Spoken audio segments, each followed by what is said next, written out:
책으로 세상을 바라보고 책으로 삶을 살찌우는 시간 TV 책방 북소리 북마스터 김혜지입니다. 네, 안녕하세요. 한 주 동안 잘 지내셨죠? 북마스터 국민대 이창현 교수입니다. 네, 책 읽고 글 쓰는 문학평론가 허입니다.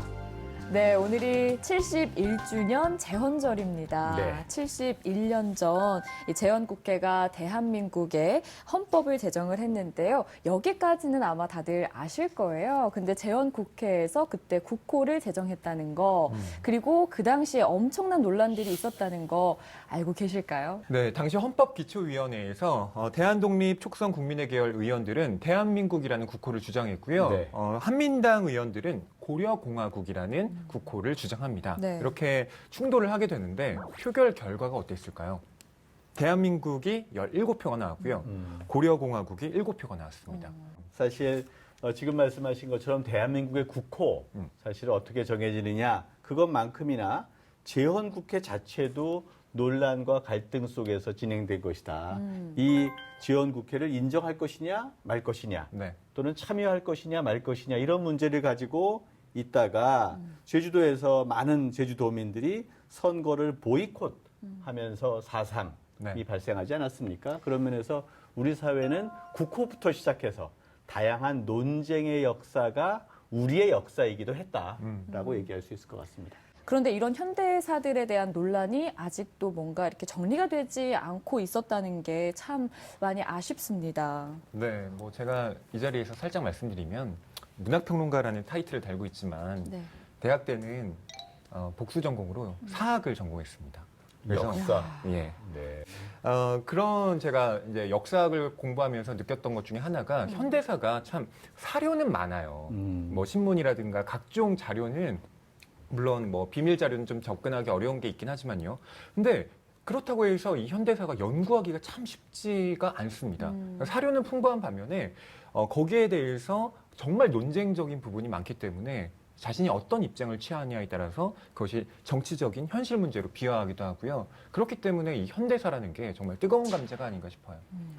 우리의 역사는 늘 고대사 중심으로 이루어졌고 정말 우리의 삶의 조건을 틀지웠던 우리의 현대사는 조금 외면했었던 게 아닌가라는 생각이 들고요.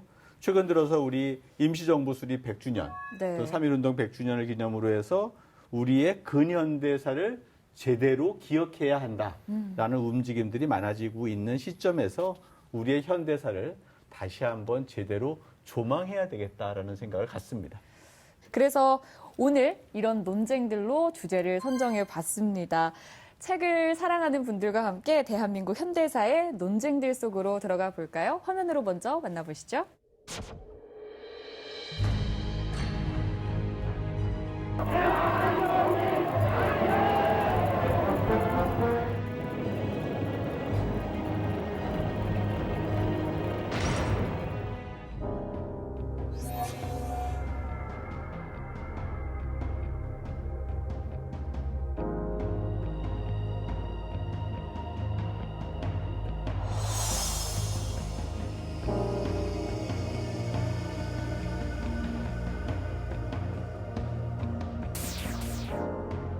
저는 그 광주 민주화 운동이나 6월 민주항쟁 등 그런 역사적인 사건이 좀 논란이 많이 되고 있다고 생각합니다. 그것이 민주화 운동인가 아니면은 다른 인류의 행동인가에 대해서 많은 논쟁이 있다고 생각하고 친일파 문제가 해결되지 않고 계속 끊임없이 이어져 오고 있는 게 문제라고 생각합니다.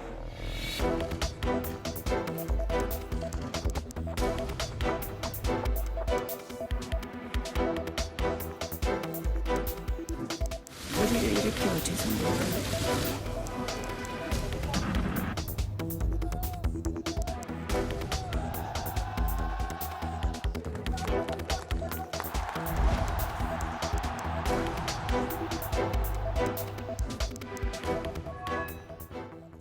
오늘 한국 현대사의 논쟁들을 함께 이야기해 주실 초대 손님 두 분 모셨습니다. 먼저 연세대 사회학과의 김호기 교수님, 그리고 서울대 국제대학원의 박태균 교수님 모셨습니다. 반갑습니다. 네, 안녕하세요. 네.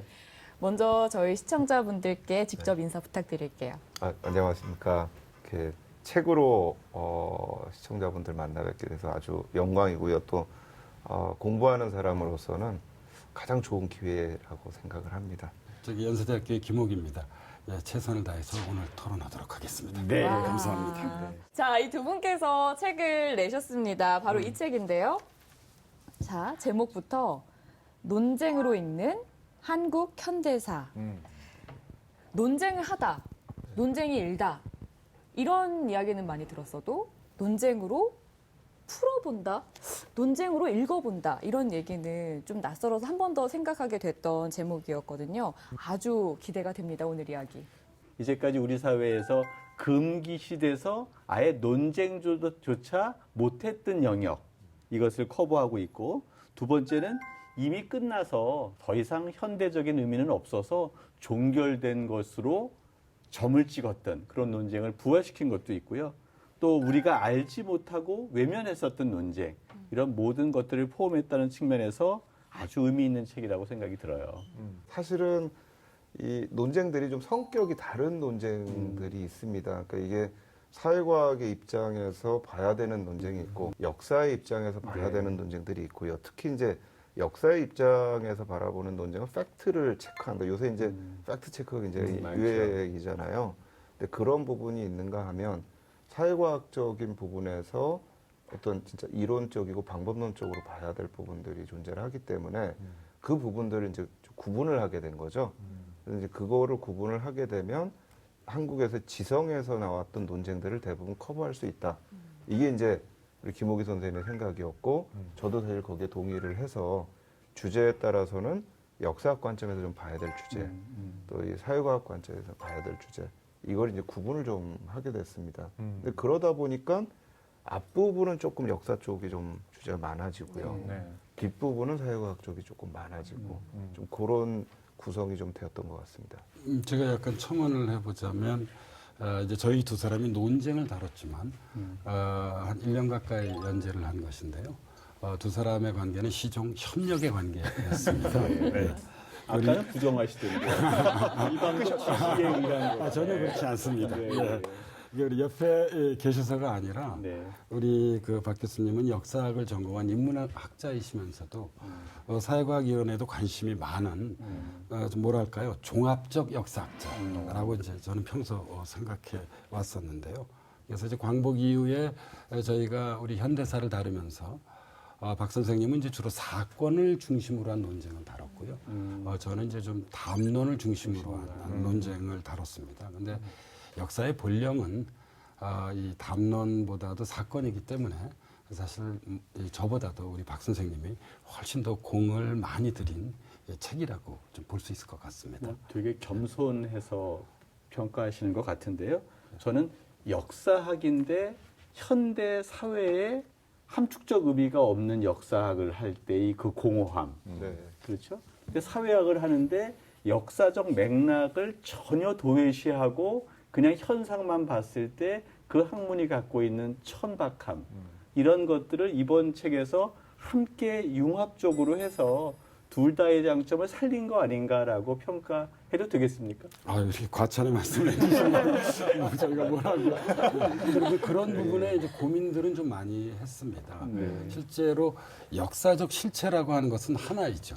네. 다만 이제 우리가 뭐 인문학이든 사회과학이든 해석이 여러 개 있는 것이잖아요. 예, 그래서 그 하나의 역사적 실체들을 좀 제대로 복원하고 그것이 현재를 살아가는 우리들에게 어떤 교훈을 안겨줄 수 있는지 좀 이 문제를 좀 저희 두 사람이 좀 중점적으로 본 셈입니다.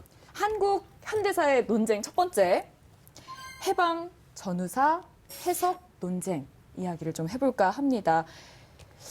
요즘 가장 핫한 좀 이슈와 맞닿아 있기도 하고요. 한번 시작을 해보도록 하겠습니다. 사실 해방 전후사의 논쟁, 사실 어떻게 보면 80년대 논쟁의 어떤 본물을 역사의 어떤 재인식을 시작한 첫 번째 것이라고 생각하고요.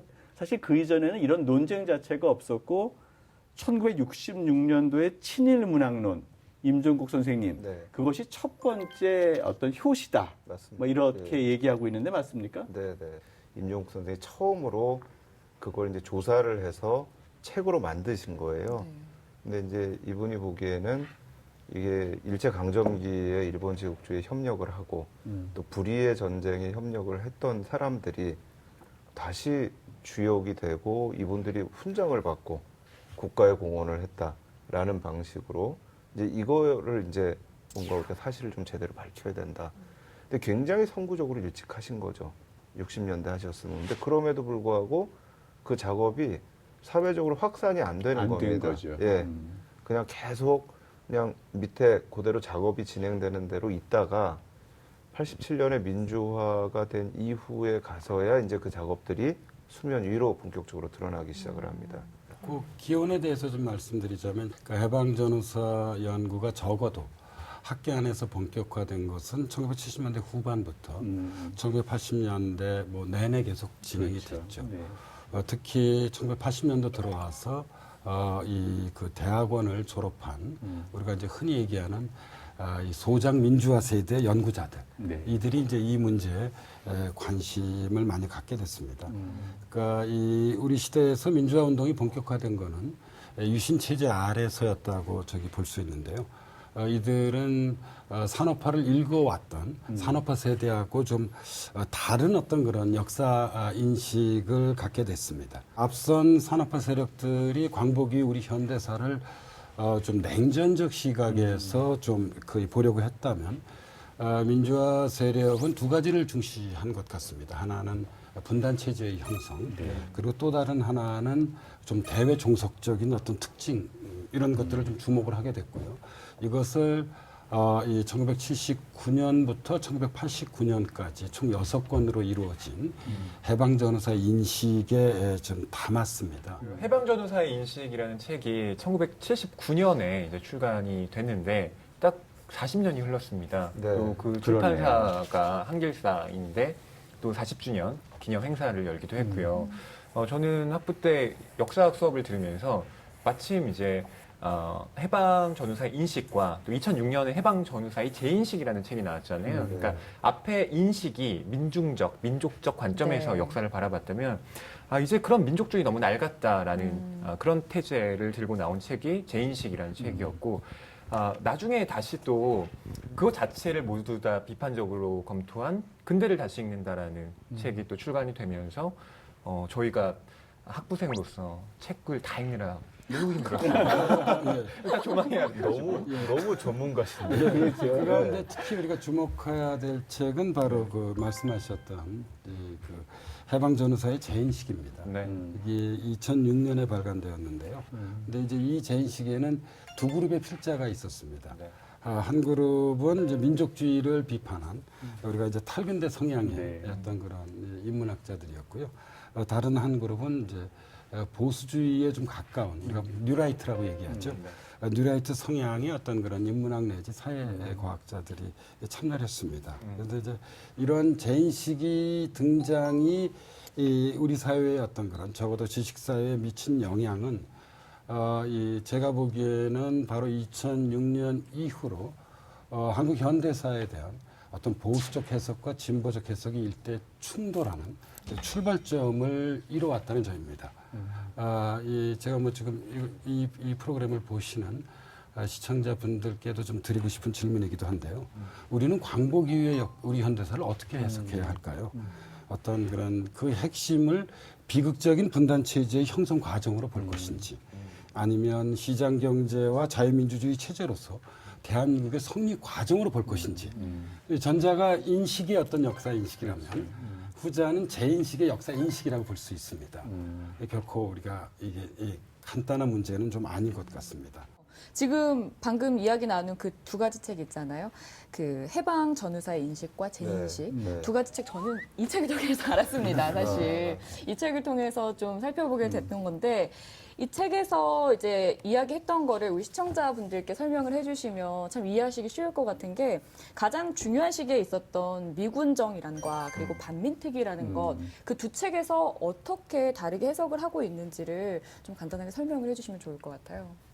기본적으로 이제 이 해방전후사의 인식은 이제 미군정의 정책에 대해서 굉장히 비판적으로 보는 시각을 가지고 있는 거죠. 그리고 사실 그 인식은 어떻게 보면 브루스 커밍스가 썼던 한국전쟁의 기원, 해방이라고 하는 이제 그 책과 맥이 좀 다 있는 겁니다. 그러니까 해방 이후의 과제라는 것은 결국 이전에 있어서의 친일 잔재를 척결을 하고 통일되고 독립되고 민주적인 국가를 수립해야 되는 건데 미군정이 들어오면서 이 모든 프로젝트가 다 결국 어긋나게 됐다라고 하는 굉장히 비판적인 시각에서 쓰여진 것이고 또 그런 관점에서 본다면 1949년에 반민특위라는 것이 조직은 됐지만 결국은 어떤 활동도 하지 못했던 이 부분에 대해서 미군정도 책임이 있고 이승만 정부도 책임이 있다라는 식의 이제 비판적 관점을 좀 가지고 있다면 해방 전후사의 제 인식에서는 반민특위는 아예 다루질 않고 있습니다.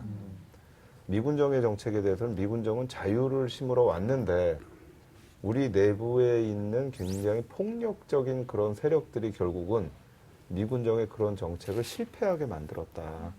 그러니까 이 책임이 미군정에 있는 것이 아니고 우리 내부에서의 그런 어떤 폭력적인 부분을 통해서 사회주의나 공산주의 국가를 만들려고 했던 세력들한테 책임이 있었던 것이다. 이런 시각으로 보고 있는 거죠.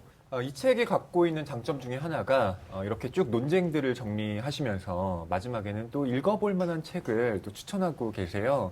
그 중에 하나가 이 태백산맥이라는 소설인데 뭐 조정래 작가의 대표작이죠. 그렇죠. 1980년대에 출간이 되면서 정말 많은 분들이 읽었고 뭐 지금까지도 계속 스테디셀러로 읽고 있는 책이잖아요. 이게 또 해방 전후사의 인식 또 뭐 재인식과 이렇게 결합이 되면서 저로서는 좀 소설과 역사가 만나는 좀 새로운 기분이 들었습니다. 어떻게 이 책을 좀 추천하게 되셨는지 궁금해요. 그 부분이 이제 제가 썼는데요. 아무래도 그 일반 시민들의 입장에서는 전문적인 학술서적보다는 좀 대중적인 소설이 훨씬 더 좀 가깝게 다가갈 수 좀 있는 것 같아요. 그래서 이제 그 마지막에 태백산맥에 대해 약간의 그런 이제 그 언급을 했는데요. 1980년대 역사 해석에서 우리 조정래 선생의 태백산맥이 미친 영향은 정말 대단히 컸었죠. 아마 두 분들도 다 읽어보셨을 거라 생각합니다. 영화로도 보고. 예, 태백산맥을 통해서 이제 우리는 어떻게 보면 광복 이후의 우리 현대사를 이해하게 된 건데요. 현재의 시점에서 보면 태백산맥에서 아무튼 나타나는 역사관에 이제 동의하지 않을 수도 좀 있는 것 같아요. 이제 그때 어떤 그런 1980년대라고 하는 시대적 분위기가 좀 강하게 이 소설에는 좀 담겨져 있어서요.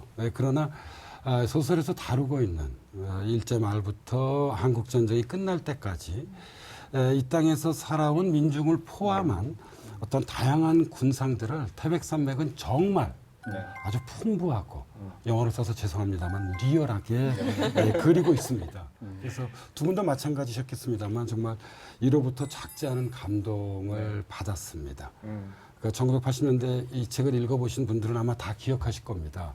염상진, 김범우, 하대치, 소화, 외서댁, 들몰댁, 그리고 염상진의 동생인 염상구까지.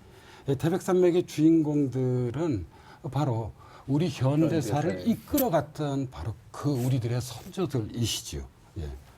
다음번 논란의 주제도 이 연장선상에 있는 것 같습니다.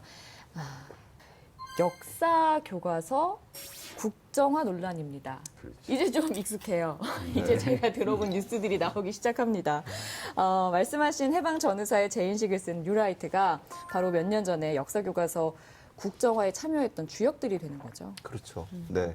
아무래도 이제 이 민주화를 이끌었던 좀 진보적인 분들이 정부를 잡고 있다가 이제 다시 이제 보수 세력 쪽으로 가면서 역사 인식을 다시 좀 바꿔야 되겠다.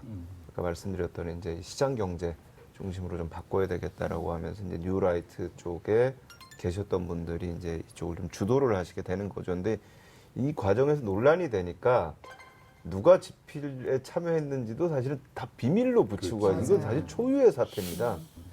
근데 그 전에 국정교과서가 민주화 이전에 있었거든요. 뭐 다 기억하시겠지만. 그렇죠. 네. 근데 사실 그때도 국정교과서에 누가 집필했는지가 다 있습니다. 집필자들 다 있고. 근데 도대체 이렇게 숨기면서 하는 이유가 뭔가. 그러니까 하여튼 문제가 있는 거죠, 그 안에. 그래서 결국은 국정교과서라는 것은 빛을 못 보게 됐습니다만 사실 그 시대에 있었던 굉장히 하여튼 해프닝이었던 것 같아요.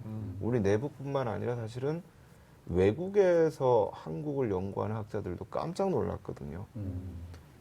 이거는 좀 다른 얘기일 수도 있겠는데 이 책을 보니까 그 뉴 라이트의 기원이라고 좀 할 수 있는 자유주의 연대의 중심 인물들이 그 1980년대 그 치열하게 운동을 했던 그 운동권 세력이 또 대다수더라고요. 이게 어떻게 봐야 되는지 이 전향이라고 해야 될까요? 이런 변신에 대해서 또 김우기 교수님은 어떻게 생각하고 계신지 궁금해요. 제가 공부하는 이제 사회학적 관점에서 보면 뭐 다른 분들도 다 동의해 주시겠지만 우리 사람들은 참 다양한 것 같아요. 예, 그러니까 이념 친화적인 분들도 있고 또 이념과 거리를 이제 두시는 분들도 계신데요. 이념 친화적인 분들이 가지고 있는 이제 두 가지 특징이 하나가 정치에 관심들이 무척 많으세요. 예, 그리고 이제 또 직간접적으로 정치 활동들을 좀 하시기도 하거든요. 예, 그런데 이제 문제는 이런 이념 친화적인 분들이 일관된 정치 신념을 갖고 계시지 않는 것 같더라고요. 그러니까 나이가 들어가면서 이제 이념을 좀 바꾸게 되는 것인데요. 사실 비단 이것은 우리나라에서만 있는 것은 아니에요. 외국에서도 좀 많이 좀 있는 편이지요. 이제 그런데 이제 우리 사회 같은 경우는 좀 이게 좀 너무 극적인 변화. 예를 들자면 이제 이 강경 이 보수에서 이 그 온건 보수로 바뀌는 경우들이 이제 외국에서는 많이 볼 수 있죠. 그런데 우리 사회 같은 경우는 이게 이 강경 진보에서 강경 보수로 가는 이제 이런 사례들이 나타났는데 뉴라이트 이전에도 이런 사례가 있었습니다. 가장 대표적으로 우리가 손꼽을 수 있는 게 두 분은 잘 아실 겁니다.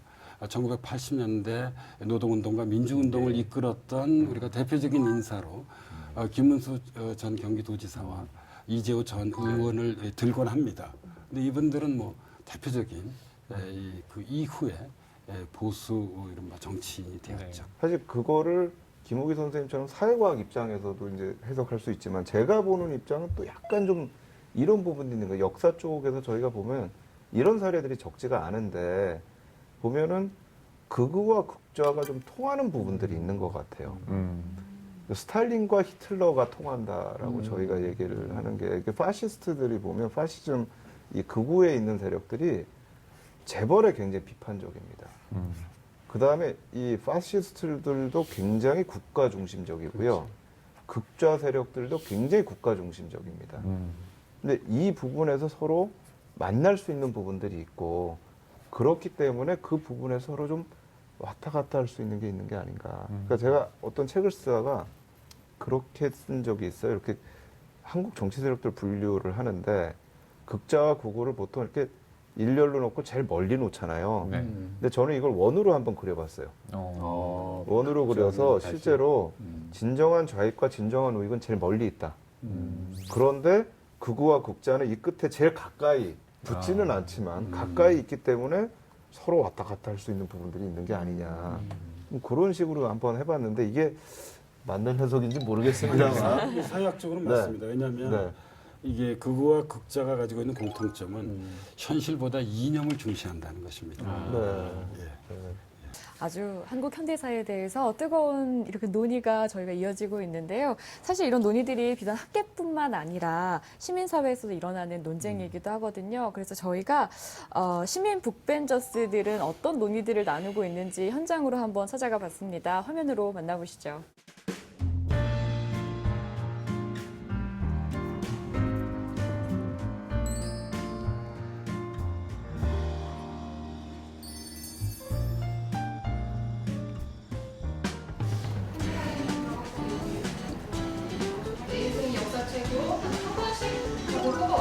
역사 연구자라는 누구나 한 번쯤은 읽어봤을 법한 그런 것들이 되게 좋아요.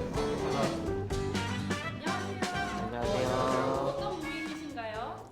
예, 저희는 만인만색이라고 하는 모임에서 팟캐스트 팀의 팀원들입니다.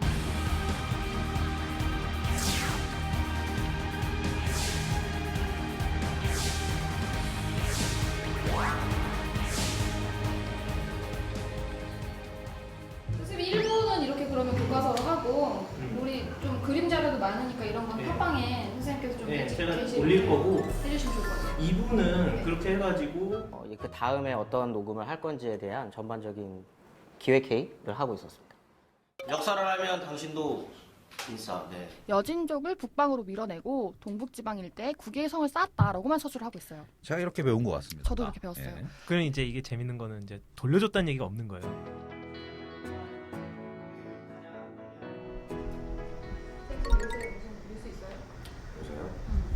요새 일본 수출 규제.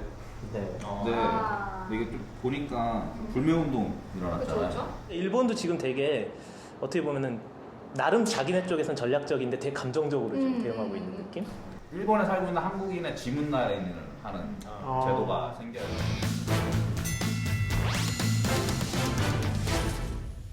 반일 강조 굳이 이제 어디서부터 시작했는가를 따지기 시작하면 뭐 독립운동할 때부터라고 봐야 되나요? 더 갈 수 있나요? 올라갈 수 있어요. 삼국사기 보면은 통일신라 때 일본에서 사신하는 거 신라 왕이 안 만나주고 막 그래요. 근데 그거는 아니라고 보기보다는 무시 아닌가요?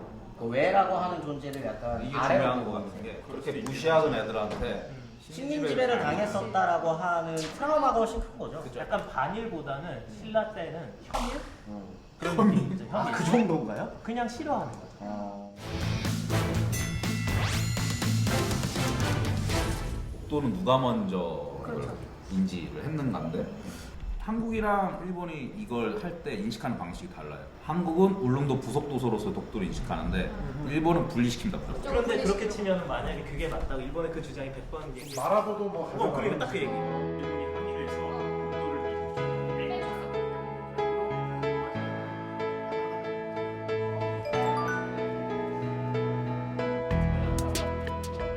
역사라는 거는 사실은 이게 거창한 게 아니라 역사 자체는 그냥 지금 우리가 살던 사람들이 옛날로 간 게 사실은 역사라고 생각해요. 공부하다 보면 분명히 과거에 살았던 사람들의 행적들, 생각들 이런 것들을 추적해서 살펴보면은 재미가 느껴지고 그런 역사를 보는 길 같은 걸 안내해드리는 역할을 저희가 할 수 있으면 좋겠다라는 생각을 하고 있어요.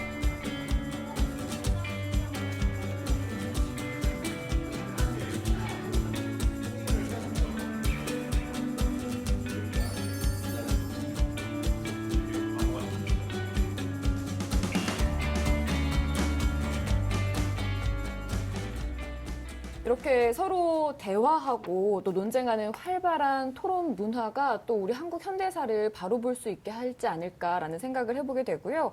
이제 한국 현대사의 시간을 현재로 돌려서 좀 이야기를 나눠볼까 합니다. 이어지는 한국 현대사의 논쟁, 이번 주제는 대북 정책입니다.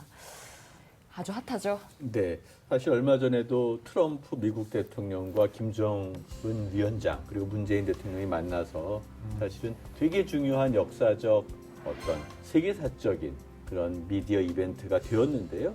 정작 우리 내부에서는 이거에 대한 이제 논란이 전 세계 어디보다도 강한 것 같아요. 그 논란의 뿌리는 아무래도 2000년대 초반 김대중 대통령의 햇볕 정책으로부터 비롯된 것 같고 이것에 좀 깊이 들어가게 되면 결국은 6.25 전쟁, 한국 전쟁 이후에 어떤 이 냉전적 가치 이게 담겨 있는 거 아닌가요? 어떻습니까? 그렇죠. 아무래도 뭐 뿌리 깊게 네. 그게 이 냉전적인 가치관이 있기 때문에 어떤 정책도 굉장히 좀 색안경을 맞아요. 쓰고 보게 되는 게 있는 것 같아요. 그래서 예컨대 독일에서 동독과 서독 간에 있었던 그런 여러 가지 정책들은 독일은 냉전의 최전선이었지만 전쟁을 겪지는 않았거든요. 네, 그러니까 사실은 색안경을 쓰지 않고 볼 수 있는 조건이 있는데 저희는 전쟁을 겪었기 때문에 마음속에 있는 그 적대감이라는 것 속에서 색안경을 쓰고 볼 수 있는 부분들이 존재를 하는 것 같습니다. 사실 저는 햇볕 정책이 제일 대표적인 예라고 생각하는데 저는 햇볕 정책은 결코 저는 진보 정책이라고 생각하지 않아요. 저는 햇볕 정책이 굉장히 보수적인 정책이다. 실제 만들어낸 분들도 예전에 사실 이 통일부, 통일원 이쪽에서 쭉 활동해 오셨던 분들입니다. 그리고 여기 분기가 있었어요, 내부에서. 그 내부에서 분기가 있으면서 1991년에 이 남북기본합의서가 있었죠. 그리고 그 전에 77선언이 사실 노태우 정부에서 있습니다. 그러니까 이게 이제 북한을 어떻게 인식할 것이냐의 문제에서 우리가 북한도 하나의 정부로서 인정을 하고 일단 평화 공존의 어떤 시스템 속에서 통일로 나가야 된다라는 이게 이제 그 안에서 한쪽 분기가 나왔다면 다른 쪽에서는 북한이라고 하는 정부는 사실은 바뀌어야 되는 정부고 무너져야 되는 정부다. 이제 인권 문제를 비롯해서. 근데 이게 사실은 보수 내부에서 사실 같은 내부에서 갈라져 나온 거지 진보가 이걸 만들어낸 게 아니거든요. 그래서 사실 햇볕 정책은 좀 무서운 정책이라고 생각하는 게 가장 북한을 바꾸고 무너뜨릴 수 있는 정책이 저는 햇볕 정책이라고 생각을 해요. 저희가 햇볕이 이소부화가 그거잖아요. 누가 옷을 더 먼저 벗느냐 가지고 바람과 태양이 싸우는 건데 그럼 북한을 누가 먼저 부작용 없이 바꿀 것이냐라는 거에서 햇볕 정책이 나왔는데 우리의 해석은 사실은 진보와 보수로 나뉘어 있는 거거든요. 마치 진보 정책인 것처럼 비판을 받고 있죠. 네. 그 대북 정책에서 우리 사회 진보와 보수를 나누는 매우 중요한 그 기준의 하나는 그러니까 포용 정책을 추진할 것인가 아니면 강압 정책을 추진할 것인가에 있습니다. 그러니까 이제 보수적 시각에서 보면 햇볕 정책이 이른바 퍼주기였던 그런 정책 아니냐라는 어떤 그런 비판도 있었고요. 또 햇볕 정책에도 불구하고 북한이 결국 핵무기를 개발한 것 아니냐라는 비판도 있었습니다. 근데 이런 이제 보수적 시각에서 보면 김대중 대통령의 노벨 평화상 수상이 좀 달갑지는 않았을 것으로 우리가 볼 수 있을 것 같습니다. 그러나 이제 한 걸음 물러서서 볼 때 대북 정책에서 가장 중요한 것은 허 선생님 뭐라고 생각하십니까? 그건 다름 아닌 이 한반도에서 전쟁의 위험을 걷어내는 것입니다. 한반도 군사적 긴장을 완화시켜야 되고 한반도 평화를 구축해야 하는 것이죠. 그래서 제 생각은 이런 한반도에서의 군사적 긴장을 완화하고 새로운 평화 체제를 구축하기 위해서는 그래도 현실적 여건을 고려할 때 저는 햇볕 정책으로 대표되는 포용 정책이 가장 중요하다고 생각합니다. 그래서 이제 포용 정책을 중심으로 하되 여기에 우리가 이제 대북 제재라고 얘기하는 강압 정책들을 좀 적절히 결합시키는 것. 저는 이게 우리의 현실적 대안인 것 같아요. 그리고 이게 올바른 어떤 그런 대북 정책의 방향이라고 저는 생각하고 있습니다. 좀 이야기를 나누자고 이제 남북미 정상회담도 얼마 전에 있지 네. 않았습니까? 그 안에서도 참 많은 논란들이 있는데요. 어떻게 바라보셨는지 궁금해요. 그래서 저는 뭐 사실 눈물이 좀 날라 그랬어요. 제 책을 내가 한국전쟁이라는 책을 썼고 저는 이 정전 체제를 어떻게든 바꿔야 된다. 평화협정으로. 또 그거를 위해서 어쨌든 북한과 남한 또 미국과 중국이 저는 테이블에 앉아야 된다라고 생각을 하는 입장에서 미국 대통령이 군사분 계선을 넘어갔다 왔고 또 남북한 지도자와 한 자리에 있었다라는 건 저는 엄청난 진전이라는 생각이 들어요. 그래서 저는 뭐 이거는 어쨌든 우리가 풀어나가야 될 문제에 하나의 일단 매듭을 좀 푸는 게 아닌가라는 좀 느낌을 받았고요.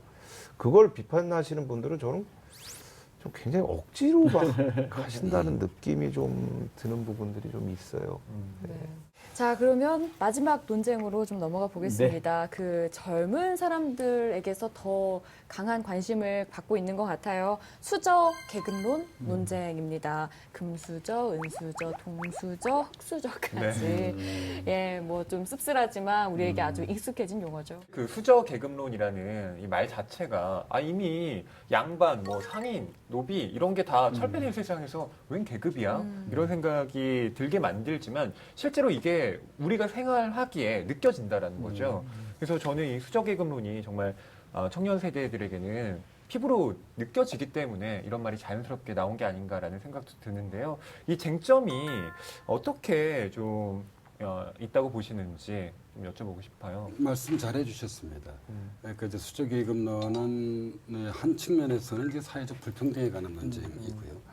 또 다른 측면에서는 좀 안타깝게도 사회적 신분에 관한 신분이라고 하는 건 사실상 전 근대 사회에 존재했던 것이잖아요. 그 핵심적인 쟁점은 이런 이제 우리가 금수저, 흑수저 얘기를 많이 하잖아요. 이런 수저의 차이가 어디에 있느냐에 대한 어떤 해석의 차이입니다. 그러니까 수저 계급론을 이제 비판하시는 분들, 이분들은 수저 계급론이 개인의 책임을 사회적 책임으로 모두 돌리고 있다라는 비판도 하셨고요. 그 다음에 자기 능력을 개발하는 노력을 기울이지 않고 사회와 기성세대들에 대한 불만을 일방적으로 토로하고 있다. 그리고 또 경우에 따라서는 부자에 대한 시기심과 어떤 그런 상대적 박탈감이 수저계급론 안에는 있다라고 하는 반론적인 문제 제기를 했는데요. 네. 그러나 이제 문제의 핵심은 왜 젊은 세대들이 수저계급을 얘기했냐는 데 있습니다. 그러니까 뭐 우리 허희 선생님 잘 아시겠습니다만 우리 각종 스펙 쌓기에서 볼 수 있듯이 부단한 노력을 기울여도 일자리를 구하기 어려운 청년 실업 현실이 바로 수저계급이라고 하는 담론과 논쟁을 촉발시켰다고 봐야 합니다. 아무리 보통 이제 이 나이 드신 분들이 젊은 세대들에게 노력하라고 얘기하는 그렇죠. 거. 젊은 세대들은 노오력이라고 노오력. 예, 시화하잖아요. 근데 아무리 노오력을 기울여도 이게 이 문제를 풀기 어려운 거죠. 저는 이게 현재 우리 사회, 우리 대한민국의 어떤 현실에 더 가깝다고 좀 보는 편입니다. 예. 어떻게 우리 허희 선생님 같은 젊은 분들은 어떻게 생각하시는지요? 예.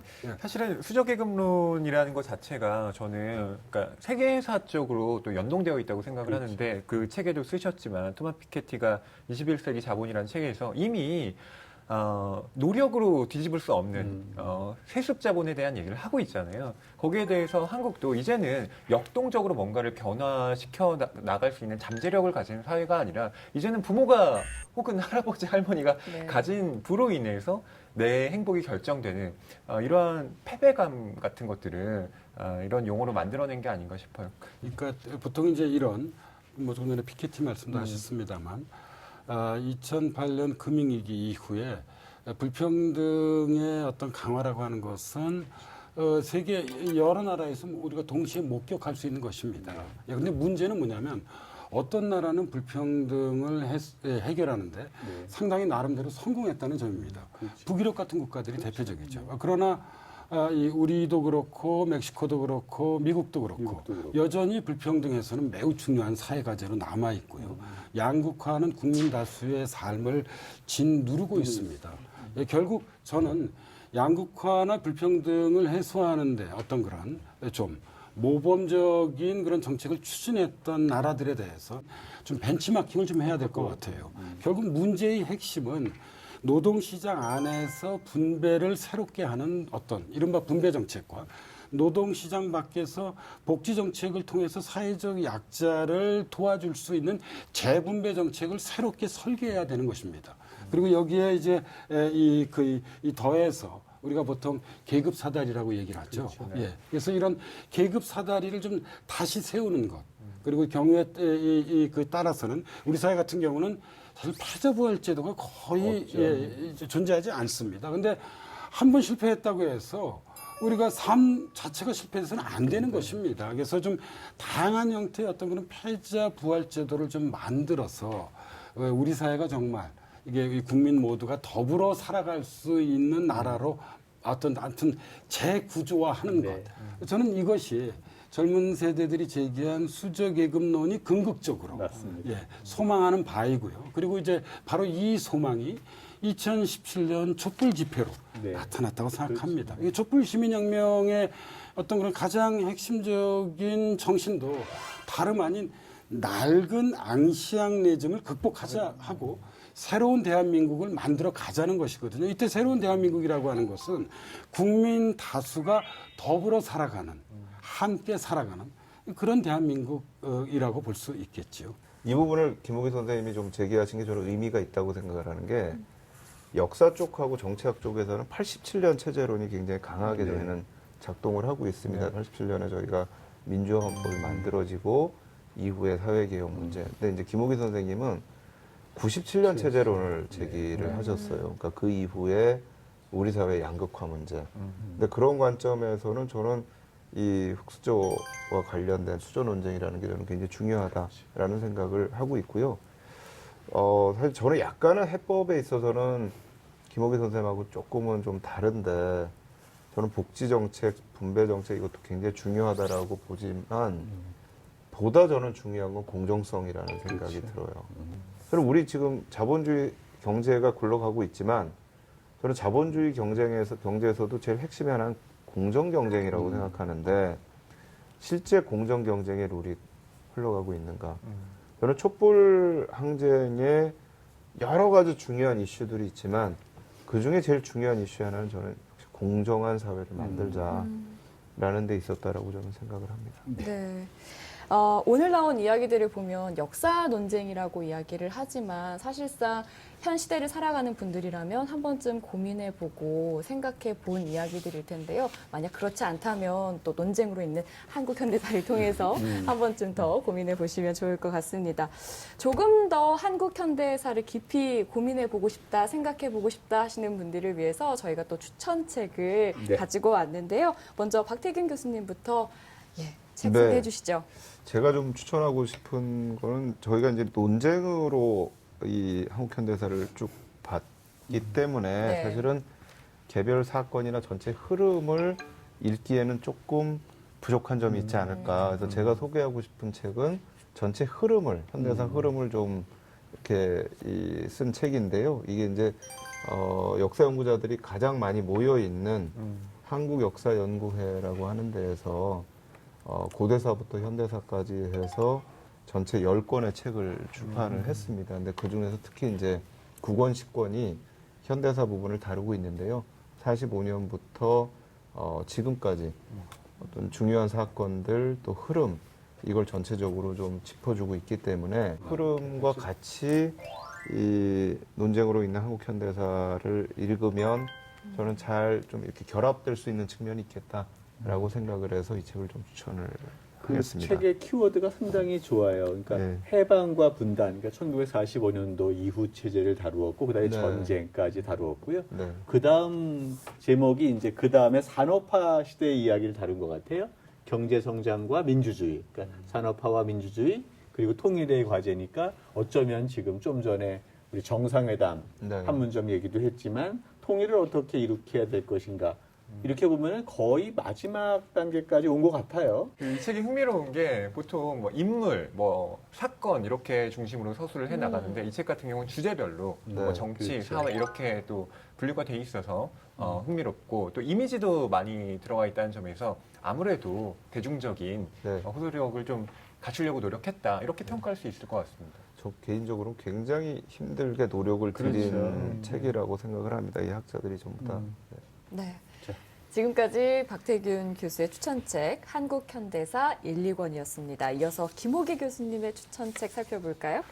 우리 그 사회에서 우리 최장직 교수님과 함께 그 대표적인 정치학자이시죠. 이명백 교수님의 비동시성의 동시성이란 그런 책입니다. 독일 철학자 에른스트 블로흐의 좀 약간 다소 낯선 개념이 될지도 모르겠습니다만 비동시성의 동시성이란 이론 틀에 입각해서 또 좀 낯선 개념이 하나 나오는데요. 긴 20세기라는 이제 우리 역사와 정치를 정말 파노라마식으로 그 분석한 그런 책입니다. 독일 바이마르 시대가 이제 블로흐의 어떤 그런 관심 시대였습니다. 그런데 이 바이마르 시대라고 하는 게 1920년대잖아요. 권위주의도 있었고 민주주의도 있었고 전체주의도 있었고 그 다음에 이제 그 최근에 우리가 볼 수 있는 소위 포스트 모더니즘도 있었습니다. 이러한 어떤 상이한 어떤 역사적 흐름, 역사적 시간들이 1920년대 바이마르라고 하는 바로 그 시대에 모여 있다, 공존해 있다. 그래서 비동시적인 것들이 동시적으로 있다라는 어떤 그런 어떤 현실을 좀 담아내기 위해서 블로흐가 만들어낸 개념인데요. 지난 19세기 후반부터 최근까지 역사를 보면 여기에는 전통주의적인 부분도 있고 우리가 흔히 이야기하는 근대주의적. 그러니까 다시 말씀드리자면 어떤 그런 산업사회와 어떤 그런 민주화 시대의 어떤 그런 삶도 있고 또 다른 또 측면에서는 우리가 포스트 모던이라고 얘기하는 어떤 그런 이른바 근대를 넘어서는 새로운 어떤 그런 생활 양식과 문화도 우리가 현재 목격할 수 있고 또 그 속에서 살아가고 있고요. 그래서 이명백 교수님은 이 비동성의 동시한 개념이 우리 어떤 한국의 근현대사를 분석하는 데 매우 유용하다는 판단하에 적극적으로 활용하신 걸로 알고 있습니다. 김혜지 북마스터 이 책 읽으실 거죠? 김호기 교수님의 표정을 보니까 한 번 꼭 읽어야겠다 싶은 게 이 논쟁으로 있는 한국 현대사 얘기할 때보다 더 표정이 밝으세요. 그래서 궁금은 하지만 쉽사리 펴지는 못할 것 같긴 합니다. 예. 예. 근데 이렇게 또 두꺼운 대작을 읽는 맛이 있습니다. 이게 처음에는 읽어나가기 어려울 것 같은데 그 틀만 딱 이해하고 넘기기 시작하면 또 의외로 쉽게 독서가 되거든요. 대단한 분이에요. 진짜 대단하시네. 읽으실 건가요? 아니 저는 뭐 벌써 읽으신 것 같아요. 그러니까요. 읽으셨어요? 저요 사도가 안 읽었어요. 근데 읽으려고요. 네, 알겠습니다. 자, 지금까지 김호기 북벤저스의 추천책 비동시성의 동시성이었습니다. 자, 마지막으로 허이 북벤저스가 가지고 온 책 살펴볼까요? 예, 제가 골라온 책은 이 책입니다. 네. 종이동물원. 네. 정말 요즘 그 뜨겁게 주목받고 있는 그 SF 작가의 책인데요.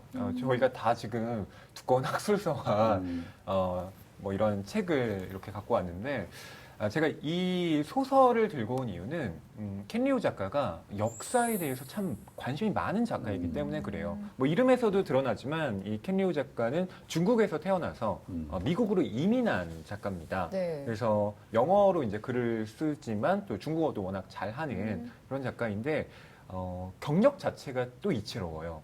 어떠냐면 이 작가는 하버드 대학에서 영문학을 전공했습니다. 근데 복수 전공처럼 프로그래밍을 공부한 거예요. 그래서 이 사람은 문이과적 지식을 겸비하고 나중에는 로스쿨을 가서 또 변호사 자격증까지 땁니다. 그러니까 지금 이 작가는 낮에는 변호사로 활동하고 밤에는 글을 쓰는 활동을 하고 있는 거예요. 근데 얘기를 하고 있는 게 뭐냐면 자신은 영문학, 프로그래밍, 또 이 변호사라는 이 세 분야 자체가 다 현대의 기호학이다라고 생각을 한다는 거예요. 그래서 기호학적 측면에서 자기는 관심사를 꾸준히 갖고 있고 특히 역사라는 분야에 대해서 또 많이 관심을 두고 있다. 뭐 이렇게 얘기를 합니다. 근데 종이동물원 전체를 뭐 추천하기도 하지만 여기에 실린 역사의 종지부를 찍은 사람들이라는 단편을 오늘 이 주제와 관련지어서 추천드리고 싶어요. 네. 사실 이게 똑같은 내용인데 중국, 한국, 일본에서 각기 달리 번역되고 중국에서는 예컨대 그 뭐 중요한 마오쩌둥 주석에 대한 내용들은 생략한 것 같고 일본에서는 731 부대의 모든 내용을 아예 빼버렸고 또 한국과 대만은 비교적 자유로우니까 그런 내용들을 다 실었다라고 얘기하는데 조금 나라에 따라서 좀 수용의 방식도 다른 것 같아요. 그렇습니다. 이 종이동물원에 실려있는 역사의 종지부를 찍은 사람들은요, 이런 가정에서 출발을 합니다. 뭐 SF니까. 우리가 역사학을 공부하시는 분들이 뭐 다 그런지 모르겠지만 역사의 실체를 내가 진짜 한번 보면 어떨까 뭐 이런 생각들을 상상해보지 않을까 싶어요. 근데 여기에선 그게 구현 가능한 겁니다. 정말 과학기술이 발전해서 그 당시로 거슬러 올라가서 그 당시의 상황을 볼 수가 있는 거예요. 근데 이렇게 되면 그 상황 자체는 한 번밖에 볼 수 없기 때문에 다 휘발돼서 날아가 버립니다. 그러니까 한 번만 볼 수 있다는 것. 이런 전제가 있고요. 또 그걸 볼 수 있는 사람이 모두가 다 같이 갈 수 있는 게 아니라 딱 한 사람만 가서 그 사람의 그 감각으로 그걸 지켜본 다음에 이제 돌아와서 사람들에게 증언을 해야 되는 거예요. 그러니까 여기에 나와 있는 그 일본의 731 부대 있잖아요. 네, 거기에 대해서 그 이제 유가족들이 거기에 대한 이제 과거를 거슬러 올라가서 실체를 보고 와서 얘기를 하는데 사람들이 믿질 않는 겁니다. 나는 분명히 가서 보고 느끼고 했던 것들을 다 증언을 했지만 지금 현실에 존재하는 여러 가지 그 세력들이 그것 아니다. 너 그거 착각한 거다라고 얘기를 하면서 결국엔 이 과학기술을 개발한 과학자도 자살을 하게 되고요. 정말 우리가 역사의 진실을 안다는 것이 지금 이 세상을 바꿀 수 있는가에 대한 질문을 던지고 있는 책입니다. 심오한데요. 그러니까 말이에요. 네. 자, 지금까지 허이 북벤저스의 추천책 종이동물원이었습니다. 궁금하신 분들은 꼭 읽어보시길 바라고요. 네. 오늘 논쟁으로 읽는 한국 현대사 이 책을 펴내신 김호기 교수님과 박호기 교수 같이 이야기 나눠봤는데요. 오늘 시간 어떠셨어요? 이 책을 펴내시면서 또 독자분들에게 하고 싶으셨던 말씀들도 많았을 것 같아요. 그러니까 저희가 이 책에서 아무튼 실려 있는 글들은 다 고유의 저자가 따로 있습니다. 네. 그런데 딱 하나만 저희 둘이 함께 썼어요. 그게 제 책의 프롤로그 서문입니다. 책의 서문에서 박 교수와 제가 이런 말을 썼어요. 여러분들 아마 많이 들어보신 이야기일 것입니다. 시청자 여러분들이요. 과거를 기억하지 못하는 이들은 그 과거를 반복하게 마련이다. 반복하기 마련이다. 스페인 태생의 미국 철학자인 조지 산타야나가 한 말입니다. 우리가 역사를 배우는 까닭은 두 가지입니다. 하나는 과거의 잘못을 되풀이하지 않기 위해서입니다. 그리고 다른 하나는 과거에 이룩한 성취를 더욱 발전시키기 위해서입니다. 개인이든 사회든 역사보다 훌륭한 교사는 없다고 생각을 하고 있고요. 바로 이제 이러한 생각에서 저희가 사실 공동 작업을 했습니다. 이 말씀을 꼭 드리고 싶습니다. 네, 대기 교수님. 그래서 저는 뭐 이렇게 책을 소개해 주셔서 너무 감사하고요. 근데 사실 이렇게 한다라는 거는 많은 분들이 보고 또 이거에 대한 많은 비판적인 논쟁을 또 그 논쟁이라는 것이 굉장히 생산적인 논쟁들로 해서 저희가 우리 사회 현재와 미래를 더 밝게 만들 수 있는 좀 그런 계기가 될 수 있었으면 하는 그런 생각입니다. 네. 금기시대 왔거나 혹은 우리가 잘 알지 못했던 역사적인 사건들, 역사적인 논쟁들을 또 오늘 이 시간을 통해서 좀 알아볼 수 있어서 참 유익한 시간이었다는 이야기를 드리고 싶고요. 오늘 좋은 책과 좋은 이야기 함께 전해주셔서 정말 두 분께 진심으로 감사드립니다. 감사합니다. 일단 박수 한번 치고 또. 네. 자, 이어서 셀럽들의 책 추천 릴레이북 준비되어 있습니다. 화면으로 함께 만나보시죠.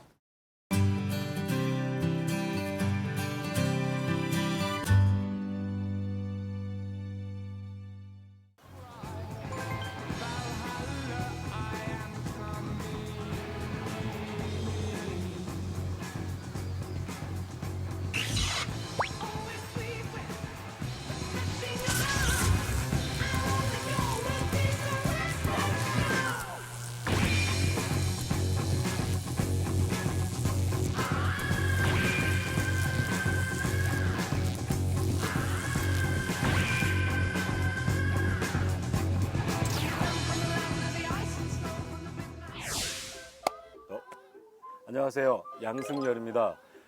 저는 지휘자고요. 그래서 무대에서 여러 관객들을 만나는 사람입니다.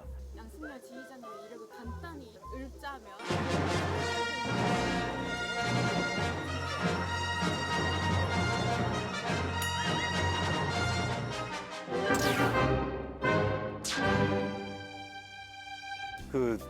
제 이력이 저는 스스로 그게 대단하다고 생각해 본 적은 한 번도 없고요. 훌륭한 경력이 있다고 해서 영웅인 건 아닌 것 같아요. 그러니까 오히려 영웅이 되는 길은 자기 자신의 본연의 모습을 찾은 사람이랄까요? 그걸 찾아가는 과정, 그것이 영웅의 과정이고 그것이 영웅이 되는 길인 것 같아요. 네. 캠핑카 500대로 개마고원에 캠핑을 가자 이렇게 제안했어요. 저는 북한에서 평화 콘서트 같은 걸 해보고 싶어요. 그리고 또 축제장을 여는 평화의 메시지를 전 세계에 전하는 그런 기획들을 해보고 싶어요. 그래서 여행을 고재열 기자가 북한으로 갈 때 꼽사리 낄 수 있다고 한다면 저는 어떤 방법을 써서든지 꼽사리 낄 겁니다. 신화의 힘, The Power of Myth라고 하는 조셉 캠벨의 대담집을 여러분들께 소개해드리려고 하는데요. 저에게 굉장히 많은 영감을 주었고 음악가로서의 존재의 이유랄까 평소에 갖고 있는 물음들의 방향성을 주었던 그런 좋은 책입니다.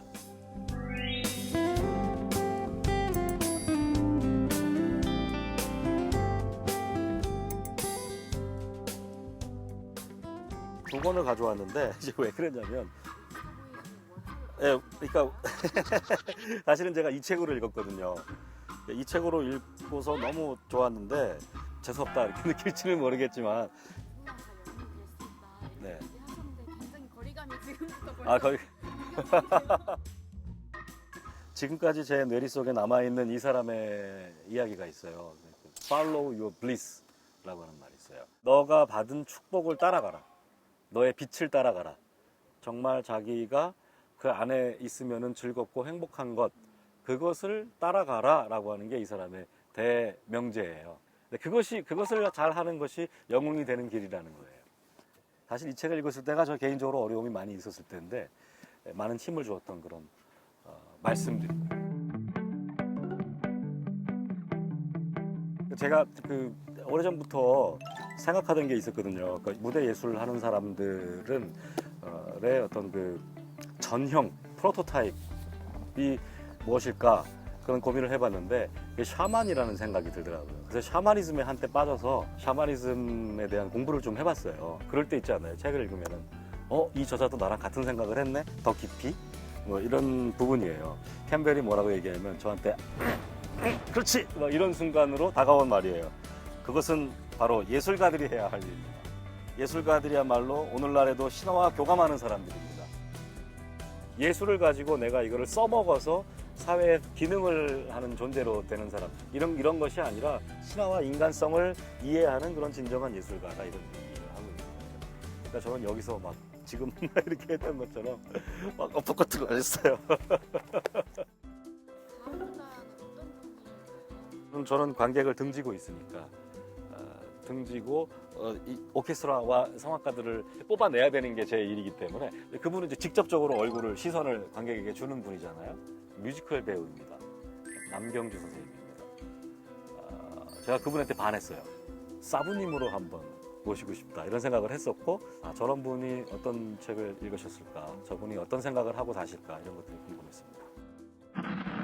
안녕하세요. 남경주 선생님. 선생님의 공연을 얼마 전에 세종문화회관에서 관람을 한 적이 있는데 너무나 감명 깊었고 선생님의 동작 하나하나, 몸짓 하나하나, 시선, 노래, 연기 이런 모든 것들이 이건 너무나 완벽한 경지이고 다른 종류이지만 같은 예술을 하는, 무대 예술을 하는 사람으로서 뭔가 가르침을 받고 싶다 이런 생각을 하게끔 만들었습니다. 그래서 다음 릴레이 주자로 남경주 선생님께 다음 책을 소개시켜 주실 것을 부탁드리고 있습니다. 남경주 선생님 잘 부탁드리겠습니다. 아자아자. Tell me if you're up or down.